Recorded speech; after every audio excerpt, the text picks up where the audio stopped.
Bonjour à toutes et à tous les amis, bienvenue sur la chaîne de MacGamers, content de vous retrouver en cette nouvelle vidéo présentation.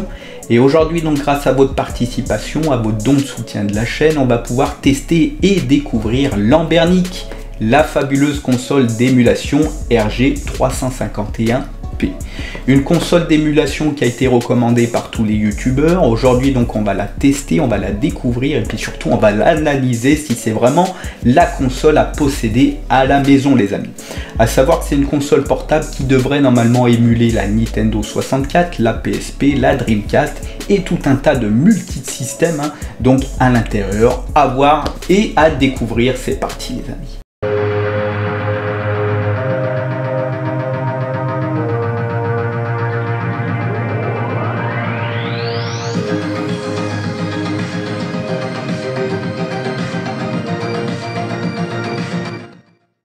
Allez, c'est parti les amis, donc place à cette fabuleuse console Lambernic RG351P. Alors fabuleux, je ne sais pas, en tout cas elle a été vraiment recommandée par pas mal de youtubeurs connus, donc je ne citerai pas le nom, qui est l'une des meilleures consoles d'émulation chinoise qui vous pouvez avoir entre vos mains.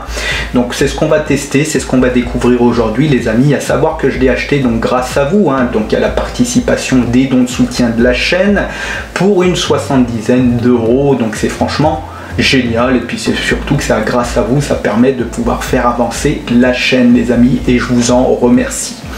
Donc je l'ai acheté pour une 70aine d'euros, 80 pour arrondir, donc sous AliExpress, je vous mettrai le lien en description. Et lors de, du transport, j'ai eu à la découverte déjà donc une housse de protection, donc qui a un coût en moins supplémentaire à ne pas faire, et ça c'est franchement le top les amis. C'est vrai que pour ça ils ont été vraiment généreux. On verra que par la suite ils ont un site internet, on verra sur la fin de l'unboxing. Ils ont un sacré site internet avec pas mal de consoles qui font des ressemblances avec Nintendo. Donc on verra ça après les amis. En tout cas ça a l'air donc d'être une superbe console. On est sur du Linux directement, donc avec Emulec, le front-end qui vous permettra d'avoir une super belle interface à l'intérieur, donc sous un multisystème RetroArch, donc émulation et de jeu. Donc du RetroArch. À savoir qu'on est sur un CPU donc de RK3326 quad-core, 1,5 GHz, GPU Mali Gi31, donc j'espère que ça pourra faire fonctionner un petit peu tous les jeux et systèmes 3D, c'est ce qu'on va voir aujourd'hui surtout les amis. Donc on est sur du DDR3 1 GB, 60 GB memory. C'est une console qui est assez petite malheureusement, je la voyais un petit peu plus grosse et elle fait à peu près 3,5 pouces. Donc vous allez voir par rapport à une PS Vita, c'est vraiment petit. On est sur du 480 IPS full screen, donc franchement c'est un très très bon écran, mais par contre assez petit. Qu'est-ce qu'on pourrait dire d'autre? Donc que la batterie est à 3500 ampères et qu'elle tient à peu près 8 heures et qu'on a un support de carte jusqu'à 256 GB et ça c'est franchement le top. Vous allez pouvoir rajouter tout un tas de jeux à l'intérieur, c'est franchement génial. Allez c'est parti les amis, donc place à l'unboxing, place à l'ouverture du produit. Voilà, donc la petite boîte qui est représentée comme ceci. Donc la console avec un chargement, une pièce et le manuel. Donc j'avais le choix en version P, donc d'avoir la black, la pourpre ou la white. Donc à savoir que les versions RGP 351 P ou M c'est la même chose, c'est juste plus ou moins l'interface de la console qui change. La M c'est métal tout simplement. Donc à l'intérieur, donc le petit sac qui permet donc de se retrouver avec la console, donc elle a été vraiment bien emballée, j'ai rien à dire là-dessus les amis, en tout cas voilà, avec une petite phase de protection en mousse et la fabuleuse console qui ressemble vraiment et étrangement bien donc à une Switch Lite comme vous pouvez voir. Même les boutons font penser directement à la Switch Lite. À la derrière, voilà. Très beau produit, assez petit malheureusement, 3,5. Donc par rapport à une PlayStation Vita, Et si je mets la One X Player, bah, c'est même pas la peine, elle est bouffée direct. Voilà. À l'intérieur, on se retrouve aussi donc directement donc avec le manuel. Vous avez aussi donc le câble de chargement en USB-C, le manuel donc qui est en anglais ou alors en japonais, enfin en chinois.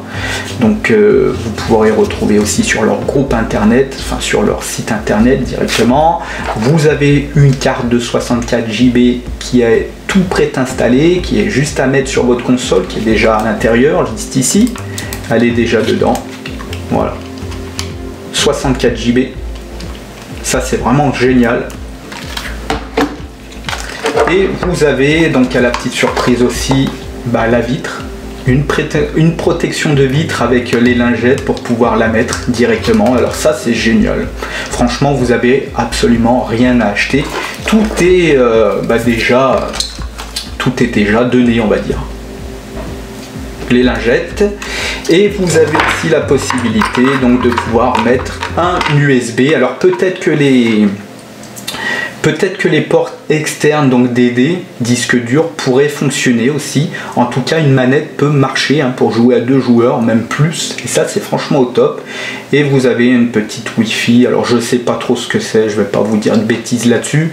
Mais c'est une espèce de Wi-Fi, je pense, de pouvoir mettre des jeux en Bluetooth indirectement depuis votre console au PC. Voilà. Donc ça, c'est pas mal. Au niveau de la console, directement, donc vous avez la particularité d'avoir des analogiques donc qui ressemblent étrangement à la Switch, qui sont poussoirs en plus. Donc R3, L2, L3, R3, L3. Donc ça c'est pas mal. En plus ils ont la même forme, hein, ils ont la même caractéristique que la Switch. Donc j'espère qu'ils n'auront pas le même problème, ça c'est au voir. La croix directionnelle qui est assez bien aussi, le bouton Select, le bouton Start, X, Y, AB. Voilà, donc il vous permettra de pouvoir jouer peut-être au jeu Nintendo 64 avec les boutons L1, L2, R2, R1. Vous avez le bouton volume sur le côté, juste ici. Donc en molette, par contre, ça c'est dommage. On reprend un petit coup de vieux en molette. Vous avez un bouton reset avec les 2 baffes de votre console. Vous avez donc le port mini SD donc qui vous permettra de mettre une 256 Go à l'intérieur. Là je suis sur du 64 hein, qui a été fourni avec la console. Vous avez le bouton power et sur le dessus vous avez donc le chargement et vous pouvez mettre donc la prise USB donc directement sur l'USB-C pour pouvoir mettre une deuxième manette. Ça c'est vraiment très important les amis et c'est surtout génial. À savoir que j'ai essayé donc de y mettre sur un écran avec ce genre de système là. Voilà, j'ai essayé d'y mettre sur un écran et ça n'a pas fonctionné. Donc peut-être qu'elle n'a pas de compatibilité avec un écran des téléviseurs, je pense pas que ça fonctionne. Allez c'est parti les amis, donc place au test de la console, on va voir un petit peu ce qu'elle en vaut vraiment, voilà. Donc en direct, donc c'est parti, on allume, donc il y a une petite vibration sur le début, Ambernic qui se lance. Alors à savoir comme je vous le disais qu'on est sur un multisystème comme RetroArch, donc le multisystème d'émulation qui est donc émulé par le front-end Emulec, donc qui fait une superbe interface, c'est franchement joli. Donc là on est sur de la Nintendo DS, donc avec une sélection de jeux à l'intérieur, auquel vous aurez pour certains jeux les images sur les côtés qui vous donnent plus ou moins la perspective de votre jeu que vous voulez sélectionner, mais parfois il n'y a pas tout et malheureusement vous vous retrouvez sans images pour certains jeux, surtout les jeux que vous rajoutez les amis. Donc là Nintendo DS, du Final Burn Neo, du MAME, du Wonders Color, du Capcom 1, Capcom 2, Capcom 3, MSX, PC Engine, Nintendo, Game Boy, Super Nintendo, la Nintendo 64, alors on verra après mais vous allez voir que c'est pas si fameux que ça, la Game Boy Color, Game Boy Advance, Open Board, franchement génial, Genesis, Game Gear, Mega Drive, la Dreamcast, Neo Geo, Neo Geo Pocket, PlayStation, PSP, les All Games, donc tous les jeux, et ensuite les favoris, donc la sélection de vos jeux favoris. Voilà les amis, donc il y a peut-être une quinzaine de jeux qui sont déjà intégrés dedans, de multisystèmes, mais j'ai vu qu'il y avait une superbe image sur Hackerpunk, donc de 128 JB auquel vous pourrez rajouter pas mal de jeux à l'intérieur, enfin un truc de fou qu'on verra sur une prochaine fois. Là on va s'occuper uniquement donc de leur carte SD qui est fournie avec leur console. La Nintendo DS, c'est pas la meilleure console d'émulation, mais on va la tester, c'est parti avec donc Mario Kart DS. Ambernic, c'est parti.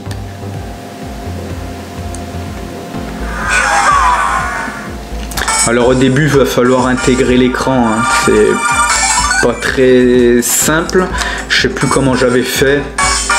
J'avais appuyé sur une multitude de boutons et en fait j'étais sur deux écrans, vous savez, sur l'écran du bas et l'écran du haut en même temps. Je suis arrivé à mettre sur l'écran du haut, donc c'est pas mal. Il y aura quelques petits réglages à faire de temps en temps, à savoir que les jeux sont tous en anglais hein, par contre.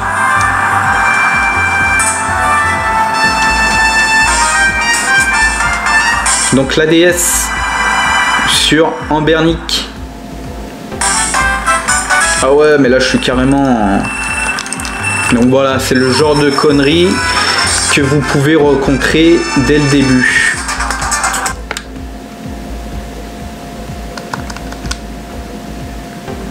Non, c'est pas ça. Ça c'est le corps d'émulateur en fait. Je sais pas du tout où j'en suis là.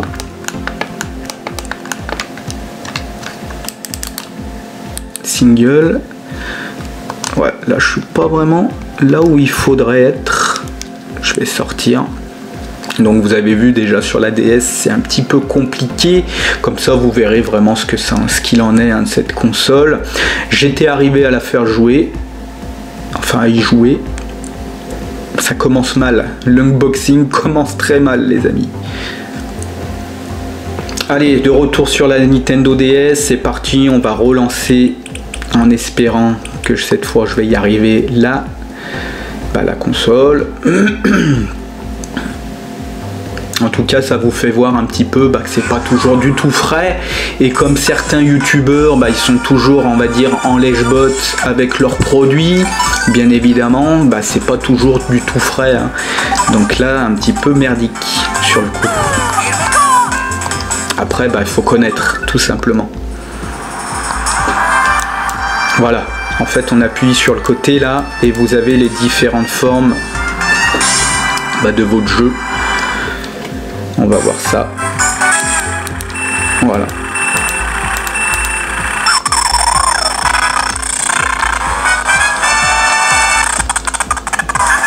Donc l'émulation comme vous pouvez voir, il y a des fois des ralentissements, hein, c'est pas du tout beau tout propre. Hein.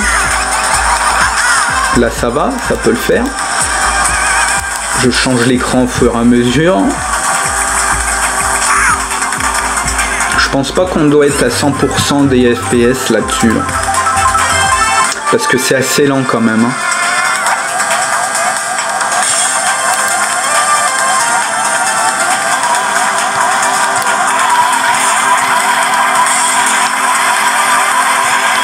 C'est dommage parce que j'aurais bien voulu...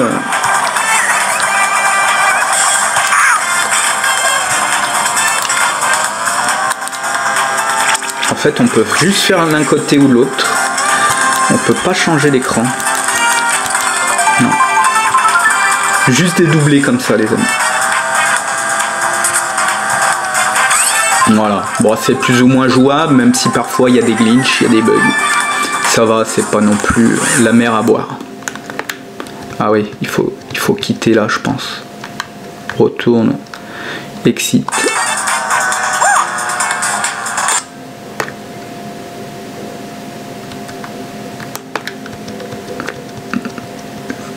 C'est ici, non? En plus, on n'y voit rien. Exit Ambernic. Voilà. En fait, en plus, sur certains systèmes, c'est pas les mêmes sorties de jeu, donc c'est assez compliqué quand même, je trouve. Donc là, pour la Nintendo DS, c'est c'est moyen, ça va. Bon, c'est pas la meilleure console à émuler. Ensuite, Altered Beast, c'est parti, on va tester ça.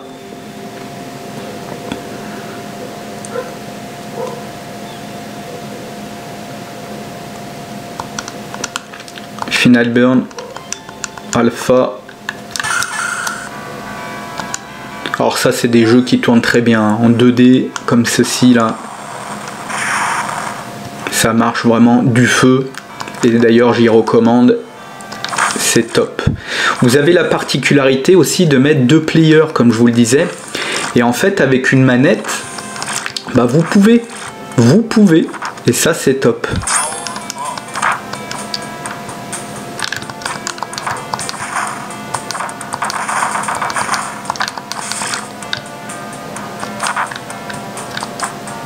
Voilà, super jeu auquel on sort beaucoup plus facilement, donc depuis RetroArch, vous sortez plus facilement du jeu. On appuie sur Close et ensuite Exit. Voilà, depuis RetroArch, on quitte RetroArch. Donc ça c'est beaucoup plus simple, à savoir que sur RetroArch, vous pouvez donc quitter les jeux. Il faut que je trouve la configuration du bouton pour quitter directement le jeu. Mais ça c'est voilà, c'est une petite technique qu'il faut savoir. Donc du MAME, pareil, vous avez du MAME, tout un tas de jeux de MAME, donc avec les petites logos, et après il n'y en a plus. Donc ça c'est dommage. Je trouve que ça complète pas leur, leur carte SD, ça c'est vraiment dommage.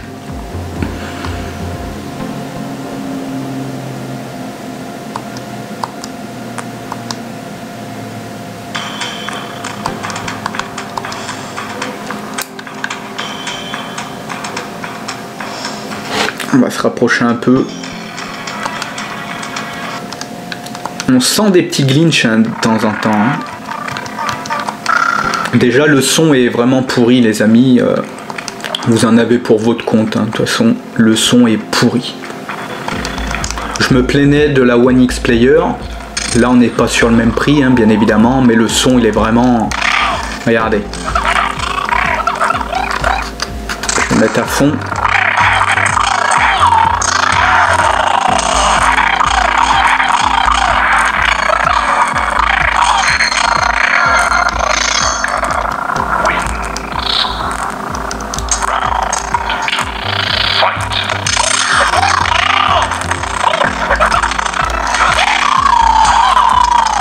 Le son il est terrible.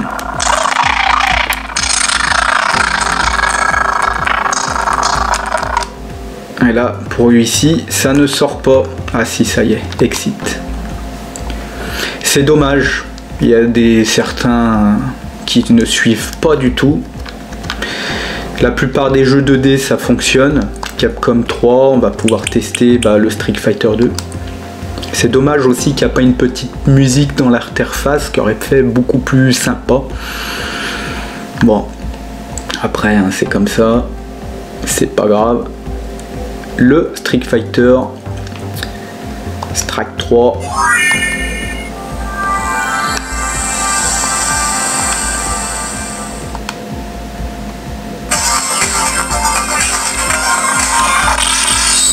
Allez, start. Et comme je vous le disais, on peut rajouter un deuxième joueur.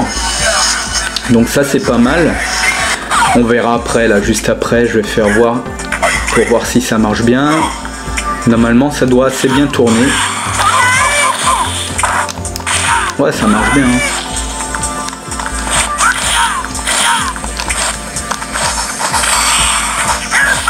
C'est pas mal. C'est assez propre. Allez, donc on va appuyer sur Exit. Donc là, pour ici, c'est pas là. Voilà, en fait, sur certains systèmes, tu sors pas de la même manière du jeu. Donc ça, c'est pareil, il faut connaître. Quitte RetroArch. On va mettre une deuxième manette, tiens. On va voir, donc avec le port USB qui est offert avec, hein, donc qui est avec. Je vais y mettre ici. Et en fait, vous mettez votre manette de PC hein, directement. donc sur la console, et ça vous permet de pouvoir jouer à deux. Donc il va falloir configurer aussi, hein, que je ferai peut-être un petit tuto là-dessus. Il faut la configurer, hein, donc avant. Vous appuyez sur A, donc normalement ça devrait marcher.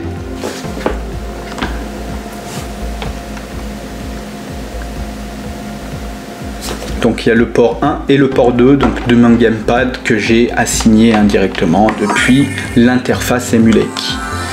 Mais ça on verra une prochaine fois, ça peut être pas mal. Par contre j'ai essayé de tester donc la console sur un téléviseur avec ce genre de produit là, vous savez, en HDMI, et ça ne fonctionne pas. Donc vous êtes obligé de jouer à deux directement sur la même console, un qui joue sur la portable et l'autre sur la manette. Allez, donc on va tester. Donc il y a le joint du joueur 2, j'appuie sur Select, voilà, et j'appuie sur Start, et j'ai le deuxième joueur, voilà, tout simplement.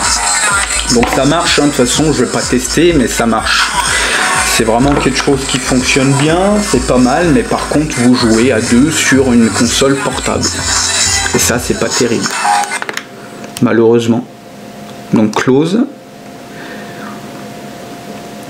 Donc les jeux en 2D généralement tournent, il n'y a rien à dire, donc à part certains, comme on avait pu voir sur MAME, malheureusement, sinon la Nintendo il n'y a pas de souci, la Game Boy non plus, Super Nintendo pas de souci. Par contre, sur de la Nintendo 64 ou même PSP, on peut tester, donc les petits jeux bien évidemment fonctionneront. Sinon si vous avez des jeux comme Grand Theft Auto, déjà c'est un petit peu plus compliqué. Ça tourne, mais c'est plus compliqué.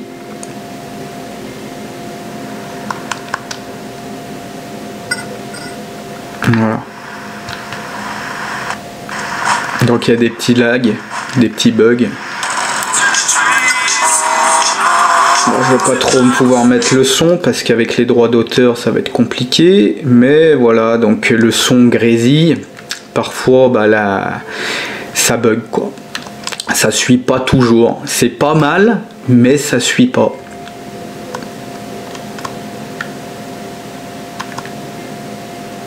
Parfois il faut du temps en fait pour que la console se régénère un petit peu comme les vidéos, lorsque vous attendez un petit peu pour pouvoir relancer votre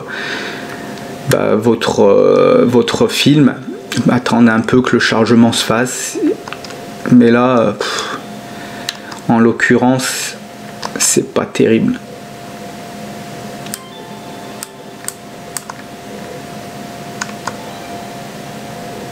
Oh là là.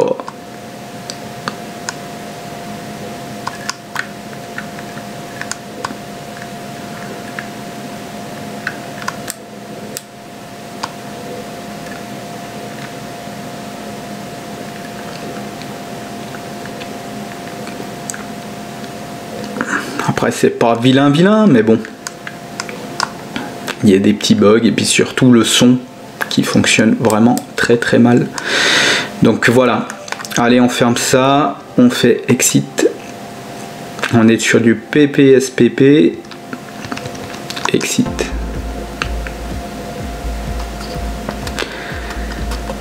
Ensuite, pareil, on va tester un petit peu la Nintendo 64 si vous voulez. Je vais revenir en arrière. Voilà. Nintendo 64, même Dreamcast. Hein. Crazy Taxi, on va voir un petit peu ce que ça donne. En tout cas, généralement, ils mettent des jeux qui fonctionnent le mieux. Et les autres jeux, ça ne marchera pas. Ça, c'est sûr, les amis.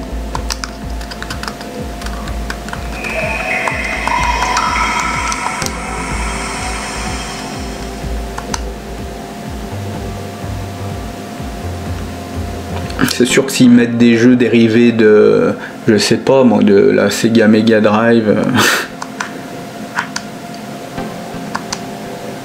pour faire fonctionner, et puis dire surtout que c'est un système qui fonctionne, c'est pas vraiment de la vente réglo quoi, c'est dommage. Start. Donc tout en anglais hein.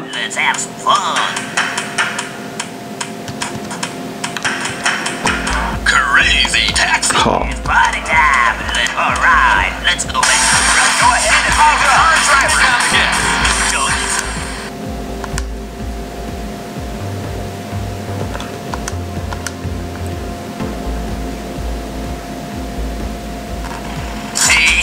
It's time to make some crazy money. Are you ready? Here we go!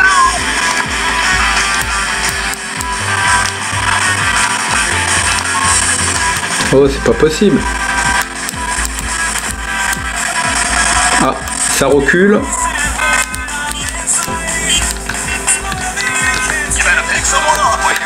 Ouais, j'aimerais bien avancer. Bah lui, il a carrément pas de bouton qui avance. Hein. Il a pas de bouton qui avance.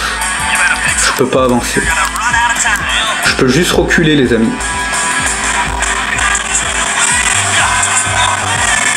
Bah laisse tomber. Donc voilà, vous rencontrez aussi des jeux parfois comme ceci qui fonctionnent pas parce qu'il n'y a pas les bons paramétrages peut-être des boutons. Ça c'est vraiment dommage. On va tester le Dead or Alive.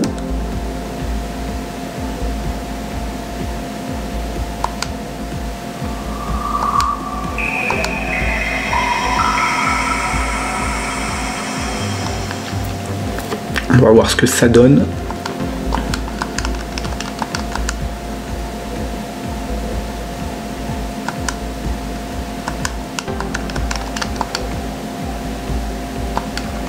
Tecmo, un très très bon jeu.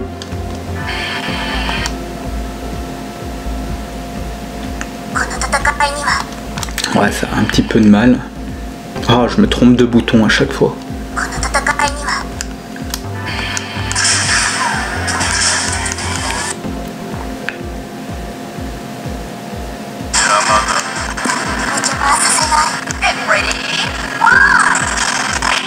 Ouais. On y sent tout de suite. Vous avez aussi la particularité d'avoir un bouton accélérateur avec les FPS aussi. Donc là on peut voir qu'on est sur du 26 fps, 22. C'est vraiment... c'est mou. C'est très très mou. On est loin d'une perfecte émulation. Qu'est-ce qu'il y a d'autre? Ah oui, c'est pour aller un petit peu plus vite ça. Au pire vous mettez vitesse beaucoup plus vite avec la petite flèche là. Ça vous permet de ne pas avoir de son mais d'aller à un jeu un petit peu plus potable malheureusement. C'est pas... Allez on quitte ça. Enfin moi je sais que pour ma part jouer à des jeux comme ça qui fonctionnent pas c'est même pas la peine quoi. C'est pas... ça donne pas l'envie. Donc la Dreamcast c'est pas pour nous. La Nintendo 64 aussi. Donc j'avais testé plus ou moins le Mario Kart qui fonctionnait. Bon, fonctionnait. À la rigueur si c'est pour jouer du Mario Kart, vaut mieux jouer sur la PlayStation Vita quoi. Enfin, ou même sur la Nintendo 3DS.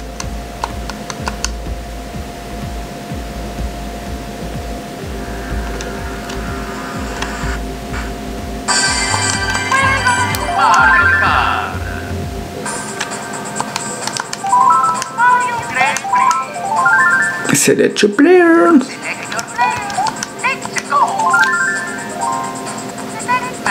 Si, ça a l'air de tourner quand même. C'est pas la console miracle, mais ça fait tourner quelques petits jeux. Après, faire un Zelda là-dessus, c'est même pas la peine. On voit des petits bugs, on entend.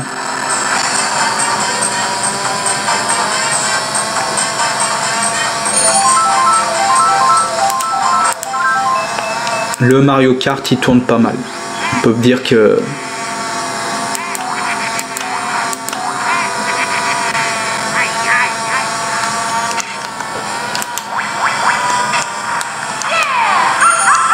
par contre les boutons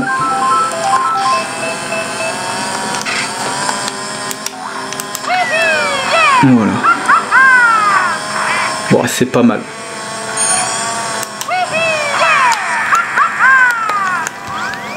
Là on a le son aussi en restant appuyé.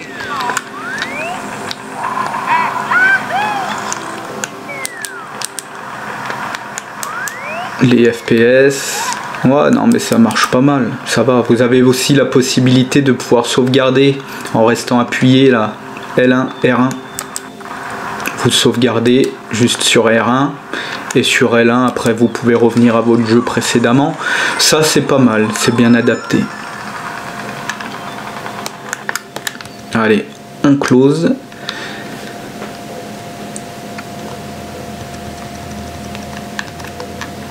Kit RetroArch et on va faire un petit dernier. Ouais, après le Super Mario 64, on peut voir ce que ça donne.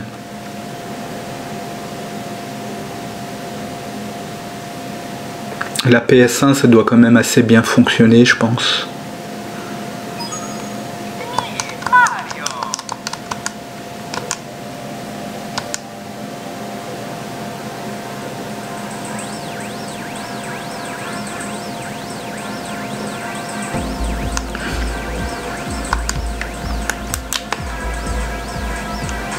Quelques petits glitches.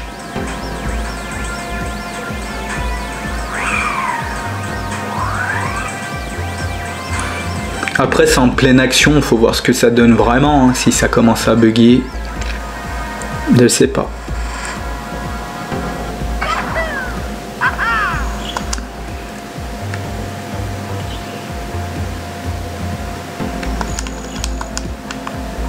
Mais bon, quand tu commences à voir le château qui fait des grésillements, des machins, tu te dis que ça peut pas... Ouais, c'est pas... Voilà, la Nintendo 64. Le peu que j'en ai vu, bon, ça tourne, mais il y a quand même pas mal de défauts, malheureusement. C'est pas une console pour les 3D, hein, tout simplement. Ça sert à rien de se prendre la tête là-dessus, mais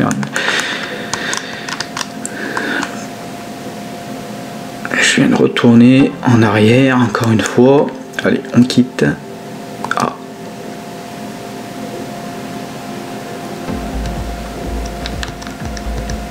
Quitte. Allez B. Et la PS1, qu'est-ce qu'on pourrait mettre sur PS1?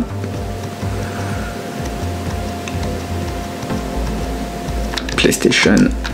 Ah bah il n'y a pas grand chose. Il y a quoi? Il y a Dino Crisis, Fighting Force aussi qui peut être pas mal. On va voir ce que ça vaut. Fighting Force sur PlayStation 1. Et puis après on en arrêtera là. De toute façon bon, le peu que j'en ai vu, comme je vous le disais sur les jeux 3D, c'est pas terrible quoi. C'est pas... Allez c'est parti.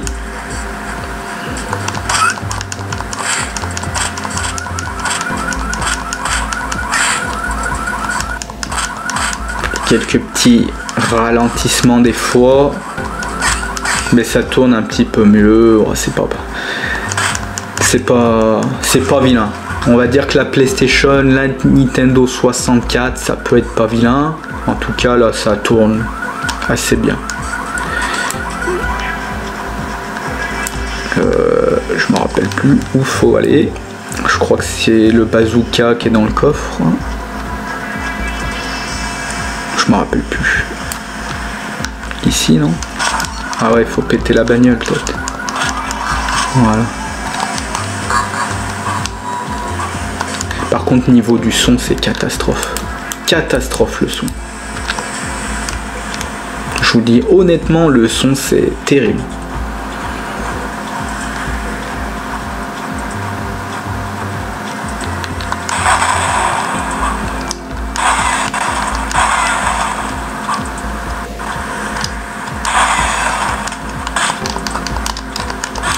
Bon, il y a quelques petits ralentissements vite fait, mais c'est pas grand chose. Puis la tenue en main de la console est pas mauvaise non plus, donc ça va. Voilà les amis, j'espère que cette petite console vous a permis de la découvrir et puis surtout d'avoir un propre avis. Dans les commentaires, espace commentaires, dites-moi ce que vous en pensez. En tout cas pour moi, c'est une console qui est pas non plus exceptionnelle puisqu'elle n'émule que très peu donc les jeux 3D. Nintendo 64, Dreamcast, on a pu voir que c'était pas non plus donc fonctionnel à 100% et ça donnait pas franchement l'envie d'y jouer hein, donc sur ce genre de console qui tout bêtement ne suivait pas l'émulation. À savoir qu'elle est quand même assez chère aussi pour 80 € pour des multisystèmes en 2D, pour Mega Drive et compagnie, donc ça reste quand même une bonne console qui est quand même assez chère et à savoir qu'elle n'émule pas tous les systèmes en fin de compte. Voilà. À savoir aussi que vous avez donc la particularité pour 80 €, si vous voulez éviter ce genre de console, d'avoir la 3DS avec les capacités maximales, hein, comme je vous le dis si bien, à la chaîne à découvrir directement pour pouvoir jouer à tout un tas de jeux rétro, même de jeux 3DS, hein, gratuitement les amis sur votre console, à découvrir directement en description. Et pour une centaine d'euros, donc avec une carte SD de 128 Go et des SD de Vita qu'il faudra donc investir, vous avez la particularité d'avoir une PlayStation Vita, pareil, en Ultimate, hein, capacité maximale qui vous permettra de pouvoir jouer à toute une multitude de jeux donc à l'intérieur qui est franchement génial à découvrir aussi, donc en lien de description, playlist PS Vita 3DS directement depuis la chaîne. Voilà, donc franchement en Bernic pas mal, un peu trop cher, cinquantaine d'euros en occasion ça peut faire l'affaire, sinon c'est trop cher. Vous pouvez l'éviter je pense parce que franchement il y a des consoles qui émulent donc des systèmes 2D beaucoup moins chers hein, que celle-ci qu'on découvrira sur la chaîne les amis. Donc voilà, c'est tout ce que j'avais à dire. En tout cas j'espère que cette petite vidéo vous aura fait plaisir. On se retrouve toujours et un peu plus d'arcade gaming, de tutos et de consoles les amis, de games comme je le dis si bien. En attendant prenez soin de vous, ciao bye.